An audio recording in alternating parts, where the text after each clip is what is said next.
സൃഷ്ടിയാണ്, സൃഷ്ടാവൊന്നുമല്ല എന്ന വിശ്വാസപ്രകാരമാണെങ്കിൽ അള്ളാഹുവിനോട് ചോദിക്കുന്ന ഏത് കാര്യവും സൃഷ്ടികളോടും ചോദിക്കാം എന്ന ഗുരുതരമായ വാദം നാദാപുരത്ത് വെച്ച് മുസ്ലിയാർ പറഞ്ഞിരിക്കുന്നു. അപകടമായ ഗുരുതരമായ ആ വാദം നിങ്ങളൊന്ന് കേട്ടോളൂ.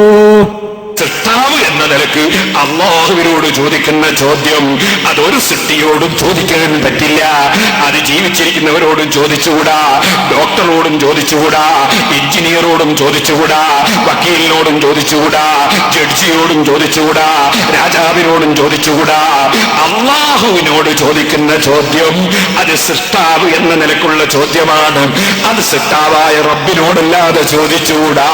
സൃഷ്ടികളോട് ചോദിക്കുന്നത് മുഴുവനും അള്ള തരാനുള്ള കാരണക്കാരനാകണേ എന്ന അർത്ഥത്തിലാണ്. അത് ഏത് കാര്യവും ചോദിക്കുന്നത് വിരോധവും ഇല്ല. അള്ള വിരോധിച്ചവരോട് ചോദിക്കരുതെന്ന് മാത്രമേ ഉള്ളൂ. ഏത് കാര്യവും ചോദിക്കാം. എന്ത്? ആരോട് എന്തും ചോദിക്കാം. എവിടെ എത്തിപ്പോ വാദം എന്ന് നോക്കണം. ഇവരുടെ വാദം എവിടെ എത്തി? അള്ളാഹുവിനോട് ചോദിക്കുന്ന ഏത് കാര്യവും സൃഷ്ടികളോടും ചോദിക്കാം. പക്ഷേ എന്തു മാത്രമേ വ്യത്യാസമുള്ളൂ? അള്ളാഹുവിനോട് ചോദിക്കുമ്പോ സൃഷ്ടാവെന്ന നിലക്കാണ്. സൃഷ്ടി എന്ന നിലക്ക് അള്ളാഹിനോട് ചോദിക്കുന്ന ചോദ്യമൊക്കെ സൃഷ്ടികളോടും ചോദിക്കാം. എന്നാൽ പേരോടെ നിങ്ങൾ അടുത്ത പ്രസംഗത്തിൽ ചില ചോദ്യങ്ങൾക്ക് മറുപടി പറയണം. ഞാൻ നിങ്ങളെ ചില പ്രാർത്ഥനകൾ കേൾപ്പിക്കട്ടെ.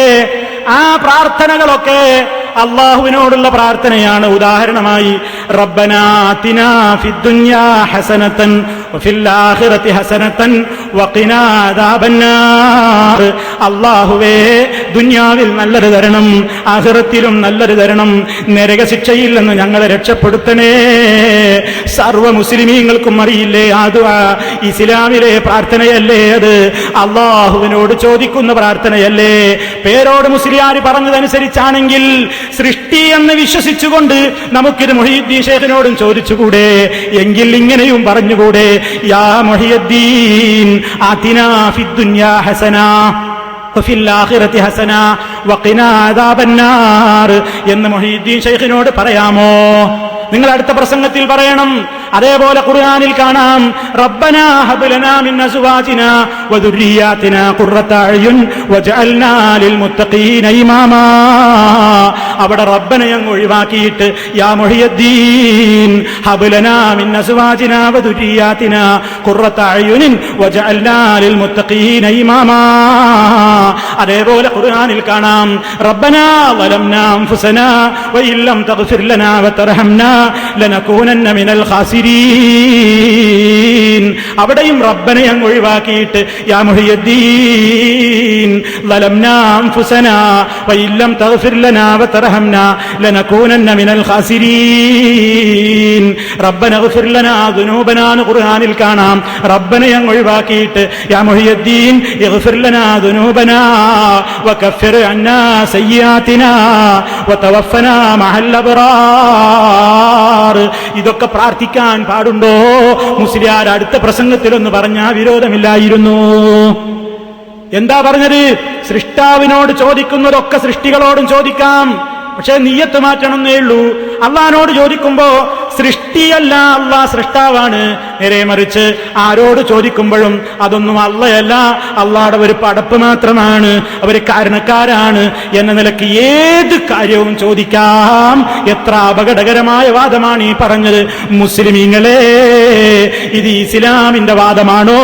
ഇയാൾ ഖുർആനിന്റെ ശത്രുവല്ലേ? ഖുർആനിൽ റബ്ബനാ റബ്ബനാ റബ്ബി എന്നിങ്ങനെ അല്ലാഹുമ്മ എന്നിങ്ങനെയുള്ള സർവ പ്രാർത്ഥനയിലെയും അല്ലാഹുമ്മയും റബ്ബിയും റബ്ബനയും എടുത്തങ്ങ് ഒഴിവാക്കിയിട്ട് അവിടെയൊക്കെ മുഹീദ്ദീൻ ശൈഖിന്റെ പേരങ്ങ് ഫിറ്റ് ചെയ്ത് കൊടുത്താൽ ആ കാര്യങ്ങളൊക്കെ ശൈഖിനോടും ചോദിക്കാമെന്നല്ലേ ഈ പറഞ്ഞതിന്റെ അർത്ഥമെന്ന്?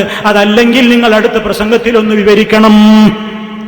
എത്ര അപകടത്തിലേക്കാണ് നിങ്ങൾ പോയത്? കൂട്ടത്തിൽ അവസാനം ഒരു കാര്യം മൂപ്പർ പറഞ്ഞു, ആരോടും ചോദിക്കാം, അള്ള വിരോധിച്ചവരോട് ചോദിക്കരുത്, അള്ള വിരോധിച്ചവരോട് ചോദിക്കരുത്. അപ്പൊ എന്താ? അള്ള വിരോധിച്ചവര് എന്ന് പറഞ്ഞാൽ ആരാന്തര മൂപ്പർ ആയത്തോതും ഓതിയിട്ടില്ല. എന്ത്? നിങ്ങൾ കാഫിരീങ്ങളാ ഔലിയാക്കളാക്കരുത് കേട്ടോ. അപ്പൊ അവിശ്വാസികളോട് സഹായം ചോദിക്കാൻ പാടില്ല. ഇപ്പൊ നമ്മൾ സാധാരണ എന്നാ പിന്നെ ഗുരുവായൂരപ്പനോടും കൃഷ്ണനോടും ഒക്കെ നിങ്ങൾക്കും സഹായം ചോദിച്ചുകൂടെ? എന്ന് പറയുമ്പോ എന്ത്? അവരൊക്കെ കാഫിരീങ്ങളാണ്, കാഫിരീങ്ങളോട് സഹായം ചോദിക്കാൻ പാടില്ല എന്ന് ഖുർആൻ പറഞ്ഞിട്ടുണ്ട്. എന്നാ ജീവിച്ചിരിക്കുന്ന കൃഷ്ണനോട് സഹായം ചോദിക്കാൻ പറ്റുമോ? ജീവിച്ചിരിക്കുന്ന ഒരു കാഫിറിനോട് നിങ്ങൾക്ക് വേലി കെട്ടിത്തരാനോ അതല്ലെങ്കിൽ വീട് നിർമ്മിച്ചു തരാനോ സഹായം ചോദിക്കാൻ പാടുണ്ടോ? അത് പിന്നെ ജീവിച്ചിരിക്കുന്നവരോടല്ലേ. അതിനെന്താണ് തെളിവ്? ഖുർആനിലെ ആയത്തിൽ പറഞ്ഞിട്ടുണ്ടോ, ലാ തത്തഹിദുൽ കാഫിരീന, കാഫിരീങ്ങളെ നിങ്ങൾ മിത്രങ്ങളായി സ്വീകരിക്കരുത്, സഹായികളാക്കരുത് എന്ന് പറഞ്ഞിടത്ത് ജീവിച്ചിരിക്കുന്ന കാഫിർ ഒഴിവാണ്, അല്ലാത്തവരെ പെടുള്ളൂ എന്ന് അവിടെ ഉണ്ടോ? ഞങ്ങൾ അടുത്ത പ്രസംഗത്തിൽ അതൊന്ന് പറയാം. കാര്യം വളരെ വ്യക്തല്ലേ. ഇനി സഹോദരന്മാരെ, ഇവര് ഓരോ കാര്യത്തിലും അവർ നേരിട്ട് അള്ളാഹുവിനോട് വിളിച്ചു ചോദിക്കുന്നു. റബ്ബിനോട് പറയുന്ന അതേപോലെ തന്നെ സ്വർഗത്തിൽ ഇടം തരണേ, ദാറുൻ നഈമിൽ ഇടം നൽകണേ എന്ന്. നിങ്ങൾ നോക്കൂ, വീടുകളിലൊക്കെ ആളുകൾ ഈ പാട്ടും കേട്ടിട്ടല്ലേ ഇരിക്കുന്നത്. ആളുകൾ തെറ്റിദ്ധരിച്ച് അള്ളാഹുവിനോട് ചോദിക്കുന്ന ഏത് കാര്യവും സൃഷ്ടികളോടും ചോദിക്കാമെന്ന ഇവരുടെ പ്രസംഗം കേൾക്കുമ്പോൾ ഇതൊന്നും തെറ്റല്ല എന്ന് ആരെങ്കിലും ധരിച്ചെങ്കിൽ സർവ പാപഭാരവും ഈ മുസ്ലിയാക്കന്മാർക്കല്ലേ. നോക്കൂ നിങ്ങൾ, ഇവര് പാട്ടുകളിലൂടെ, ഓരോ പാട്ടുകളിലൂടെ ഇവര് അള്ളാഹു അല്ലാത്തവരെ വിളിച്ച് തേടുകയും പ്രാർത്ഥിക്കുകയും ചെയ്യുന്നതിന്റെ സാമ്പിളുകളൊന്ന് കേട്ടോളൂ. ദാറുന്നഈമിലിടം തന്നിടണേ സയ്യിദി, ദർശന സൗഭാഗ്യം ഏകിടണേ യാ നബി. ദാറുന്നഈമിലിടം തന്നിടണേ സയ്യിദി, ദർശന സൗഭാഗ്യം ഏകിടണേ യാ നബി. കണ്ടോ എന്താ പറഞ്ഞത്? ദാറുൻ നഈമിൽ ഇടം നൽകണേ യാ നബി. സ്വർഗത്തിൽ എനിക്ക് സീറ്റ് തരണേ, എന്നെ സ്വർഗത്തിൽ പ്രവേശിപ്പിക്കണേ, ദർശന സൗഭാഗ്യം നൽകിടണേ, അങ്ങയെ കാണാൻ, അങ്ങയെ ദർശിക്കാനുള്ള സൗഭാഗ്യം തരണേ. ഇവിടുന്ന് തന്നെ നബി ഇങ്ങോട്ട് വരുന്നല്ലേ അവരുടെ വിശ്വാസം. നബി സല്ലല്ലാഹു അലൈഹി വസല്ലം വരും, നമ്മുടെ അടുക്കലേക്ക് വരും. നബി സല്ലല്ലാഹു അലൈഹി വസല്ലം നമ്മളെ കാണും, നമ്മെ സഹായിക്കും എന്നൊക്കെ വിശ്വസിക്കുന്നു ഇവർ. ആ അടിസ്ഥാനത്തിൽ തന്നെ ഇനിയും അവരിതാ വിളിച്ചു തേടുന്ന പദ്യങ്ങൾ കേട്ടോളൂ.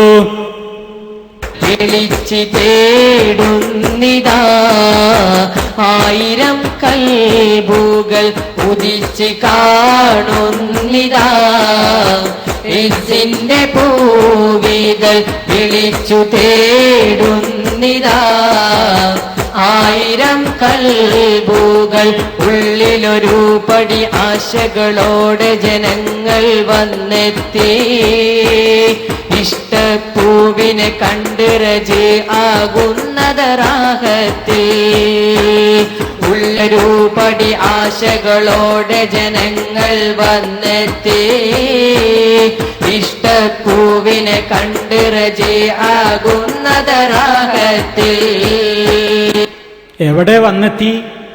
ആയിരം കൽബുകൾ തേടി എവിടെ വന്നെത്തിയത്? അള്ളാന്റെ അടുക്കലാണോ? ജാറാണാ കാണിക്കുന്നത്. ജാറത്തിങ്ങൽ വൈറ്റുന്നിട്ട് പ്രാർത്ഥിക്കുന്നതിനെയാണ് ആ പുകഴ്ത്തിപ്പാടുന്നത്. നോക്കൂ, ഇവർ അള്ളഹാനോട് പ്രാർത്ഥിക്കാൻ പാടില്ല എന്നുള്ളിടത്തേക്ക് എത്തുകയാണ്. അള്ളഹാനോട് പ്രാർത്ഥിക്കാൻ പാടില്ല എന്നിടത്തേക്ക് എത്തുകയാണ്. മാത്രമല്ല, നബി സല്ലല്ലാഹു അലൈഹി വസല്ലം വരുന്നുണ്ട്. നബിനെ വിളിക്കുന്നത് വരെ എന്താണെന്നറിയാം? നീന്ന്.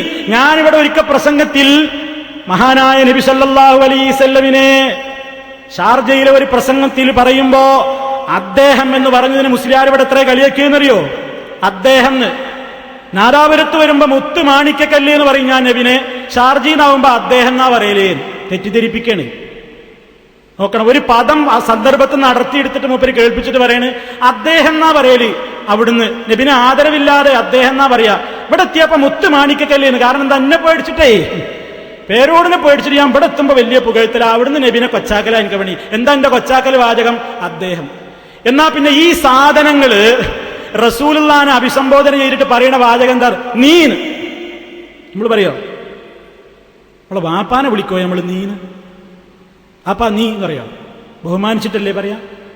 നീന്ന് പറയോ? നബി സല്ലല്ലാഹു അലൈഹി വസല്ലം